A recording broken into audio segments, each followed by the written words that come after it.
Because Cynthia Erivo jumping in like Captain America to save Ariana Grande, I gasped, and not in the way that y'all think.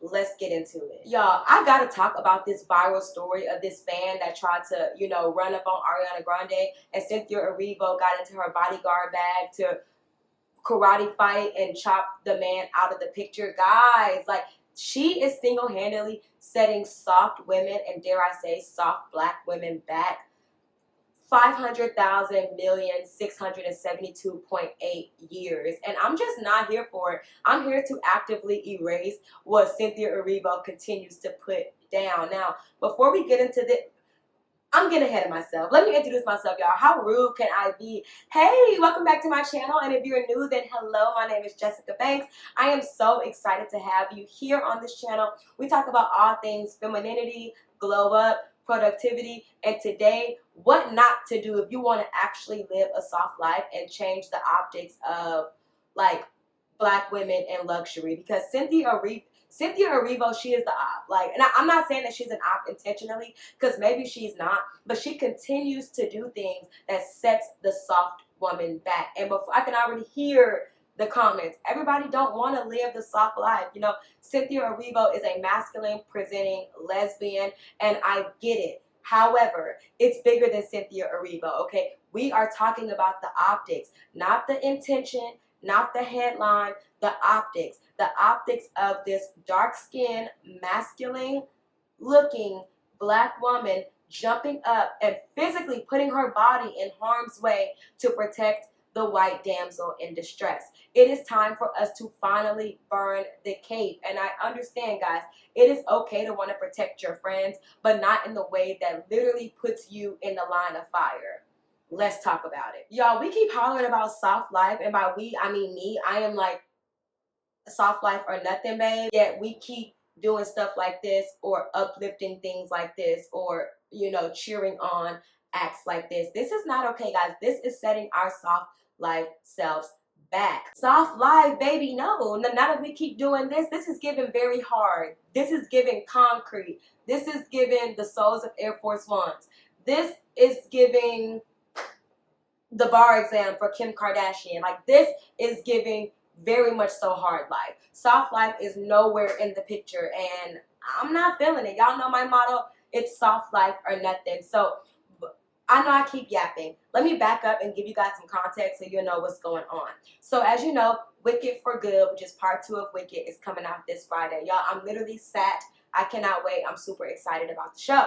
All right, bet. So while they're on their little press run or press tour, a fan runs up on Ariana Grande. Now, side note, this is not the fan's first time doing this. Maybe to Ariana Grande, but I mean, in general, his entire content consists of him running up on celebrities and make them uncomfortable. It took me one scroll through his Instagram to pose the question, why is he not under somebody's jail yet? He makes it a point of his to run up on celebrities, not violently, thank God, but, just to run up, violently cringe, if I will, but not to harm them, to run up, make them uncomfortable, get a picture for his own selfish needs, and then run off.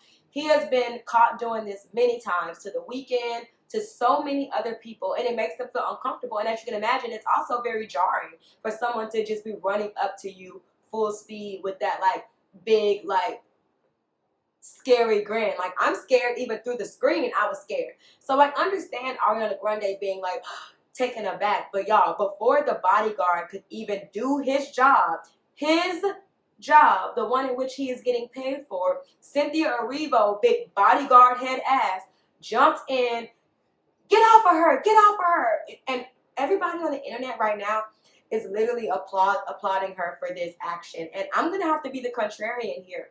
I am not giving Cynthia Erivo no hand claps for this, and let me tell you why. The optics are terrible. The representation is terrible. For the longest, black women and black people in general, but I'm going to talk about women because that's what this channel is about.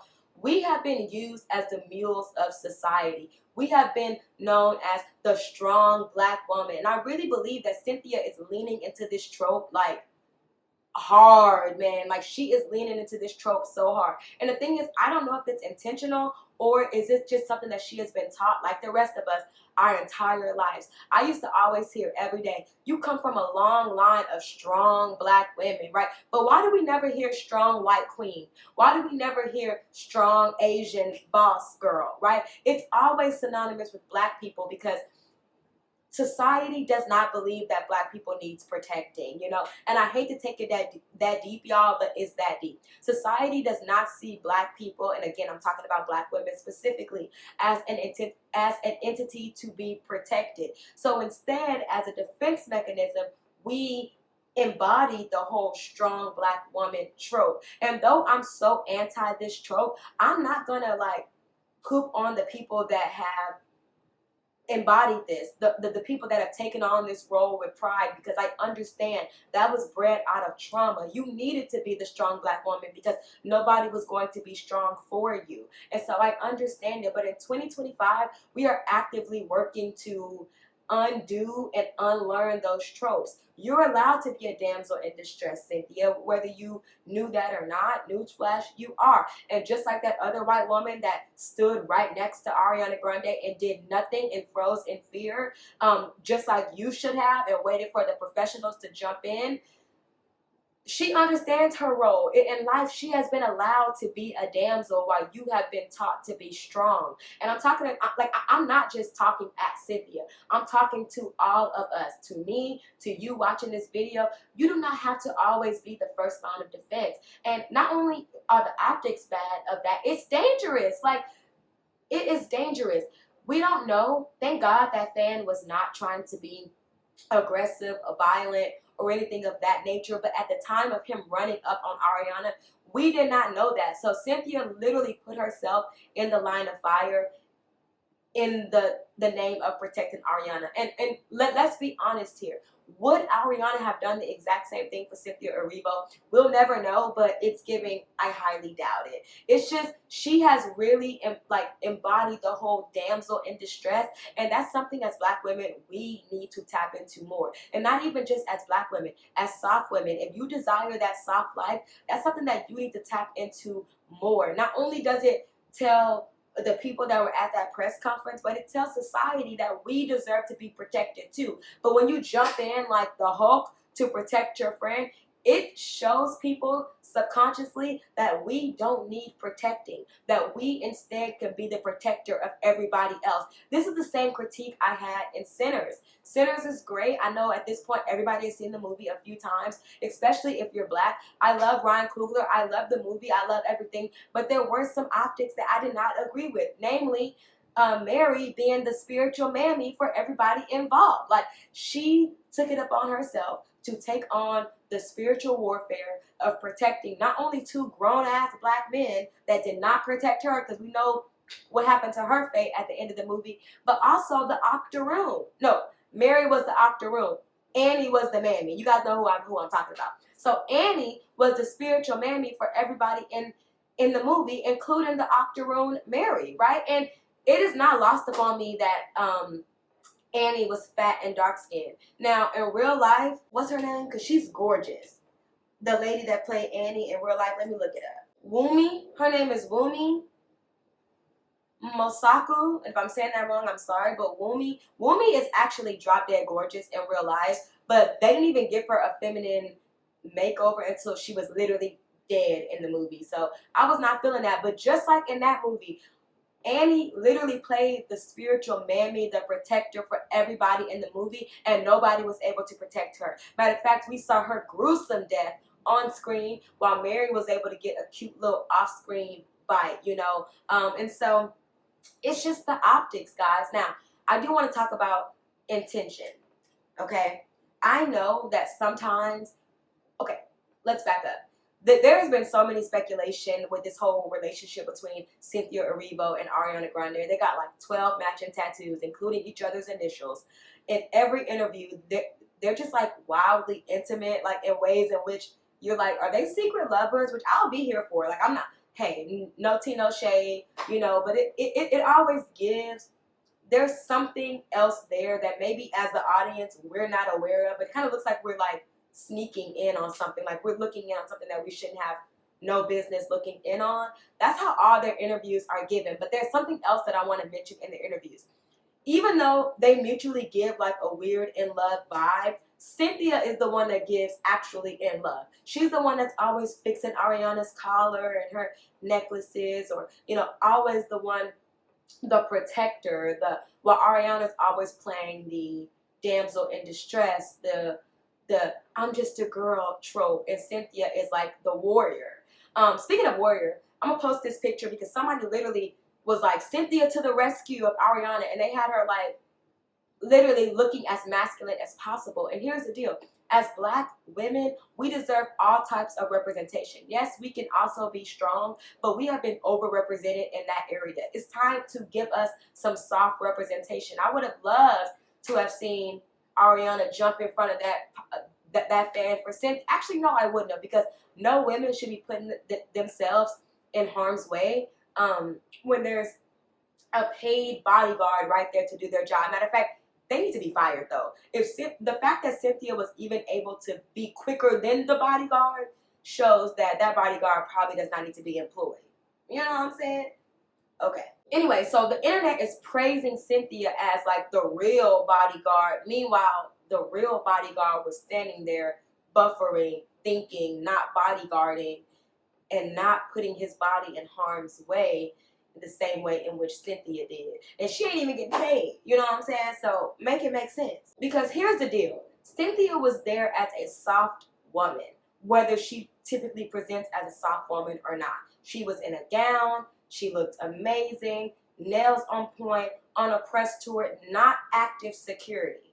You know? And see, I want to take a look again at the blonde, white team member, co-host, management, whoever, the lady right next to Ariana Grande. See, while everybody is praising Cynthia for being the real bodyguard, nobody is berating this lady for failing Ariana Grande, right? Because it's expected that she should not have jumped in and put her body literally in harm's way for another human being. Nobody's on the internet saying, this woman is not Ariana's real friend because she didn't jump in front of her. It's expected. She's a dainty, blonde-haired, blue-eyed white woman, and it's just expected for her to freeze and not put herself in harm's way. Nobody is even batting an eye or saying that she failed Ariana, yet Cynthia is getting literally like heralded as the hero, and nobody is seeing the danger that she actually put herself in. See, this becomes a radicalized optic whether we like it or not. In that scenario, everybody looked at Cynthia to be the bodyguard.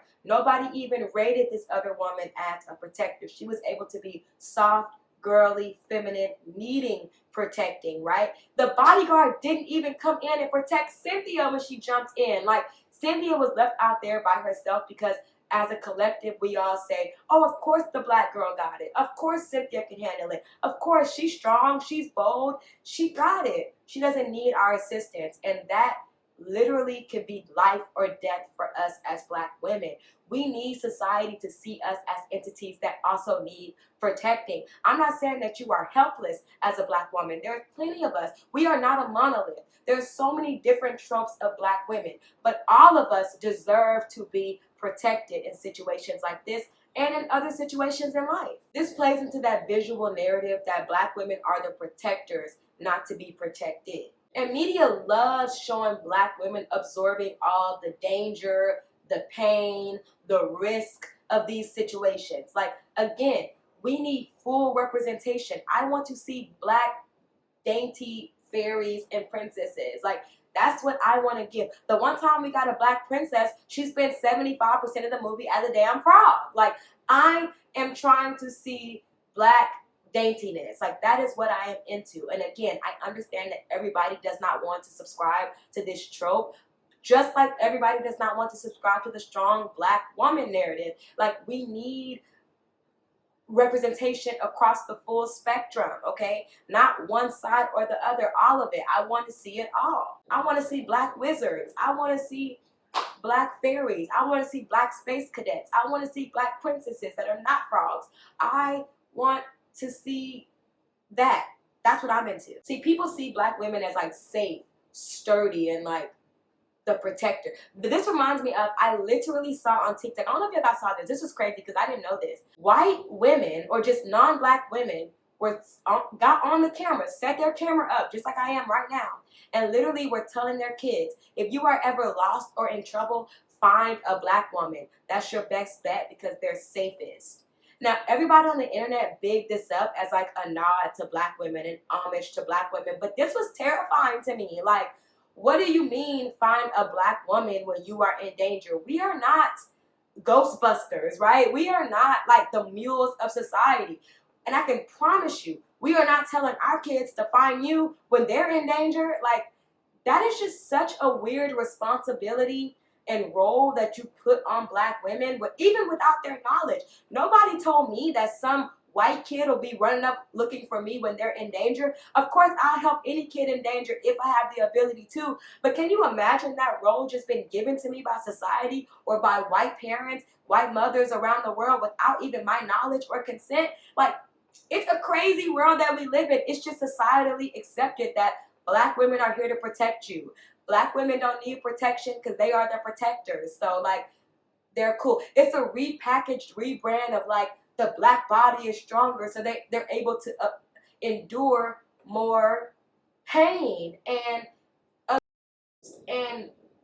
surgeries without anesthetics and all of those sick, wicked things, no pun intended, all of those sick things that they did back in the day and Jim Crow and all of that. This is just repackaged that. Like, this is crazy, guys. This whole situation also defeminizes us. It's no way in hell that a woman should be doing a job that a man is actively paid to do and standing 4 feet away to do it. You know what I'm saying? Cynthia took on a masculine-coded danger response. See, softness is not just skincare and candles. It's also not jumping in to be the first line of defense when danger strikes. I promise you, when a threat presents itself, I'm clutching my imaginary pearls, grabbing my purse, and hiding behind somebody. I am not about to play Wonder Woman for you or nobody else, and I don't expect you to play Wonder Woman for me, especially if it entails physically putting your body or your mental on the line. No, ma'am. And see, nobody is looking at it from this angle. What if Cynthia would have gotten hurt? What if that fan actually was planning to participate in some malice behavior or some malicious behavior and actually had a weapon or used their fist or whatever, and Cynthia would have gotten hurt? Who would have protected her? Nobody, because subconsciously we see her as the protector. And of course, also, people would have said things like, well, she put herself in harm's way or, you know, whatever. That would have just been a cluster of a mess. See, black women jump first out of conditioning, not instinct. This is a learned response. We have been taught to behave this way, taught to be the protectors, to be the mules, to be the backbones. We protect everyone, absorb everything. We're the fixer-uppers. We put ourselves last, all in the name of being strong, independent black queens. You got it. I have retired from that. I am no longer the strong friend. I am not participating in the strong Olympics. Count me out. I quit. And I highly suggest you guys do the same. Remember, guys, soft women deserve to be protected too. Softness requires boundaries. Letting other people handle dangerous situations, especially if they're being paid to do so. Not jumping into masculine roles by default. Allowing yourself to be protected and feeling like you deserve to be protected, because that's a big part of this. A lot of times we feel like we don't even deserve protection because we've never experienced it, but let me tell you, you do. If your first instinct is let me handle it, you're not soft. You're conditioned. Because baby, if somebody run up on my friend, I'm screaming, I'm causing a scene. Or what I'm not gonna do is be trying to body check someone and put myself in harm's way. So I said a lot here, but it's not just about like what not to do. I'm actively out here trying to do the Lord's work. So I wanna teach you guys like how can we repair this whole thing? You know what I'm saying? Number one, stop volunteering to be the protector. Let trained, paid people do their jobs. Number two, rewrite your instinctual impulse, right? Don't just jump in, stop and think first and see, is this the best decision for me? Number three, be the damsel, guys. It's not weakness, it's wisdom. And number four, honor your softness, not your sacrifice. So that's it, guys. Softness is so much more than just an aesthetic. It's actually strategy and safety. And I need black women to stop being the bodyguard all the time and start being the beloved. Cynthia acted out of love, of course, but optics do matter. And the very bottom line is we deserve to be protected too. Period. So that, y'all, I love that. That really does give flip phone tease. Like, ooh, I just like hung up in somebody's face, and it just did something to me on the inside. But anyway, y'all, that's all I got for you guys today. I hope that you really enjoyed this video. Y'all, I really enjoy making this video for you guys. Remember, guys, I post a video every week about how to live your best life in real time right now, not waiting until you got it all together. So as always, guys, don't forget to like, comment, and subscribe. Make good decisions and wear sunscreen. Until next time, bye. Mwah.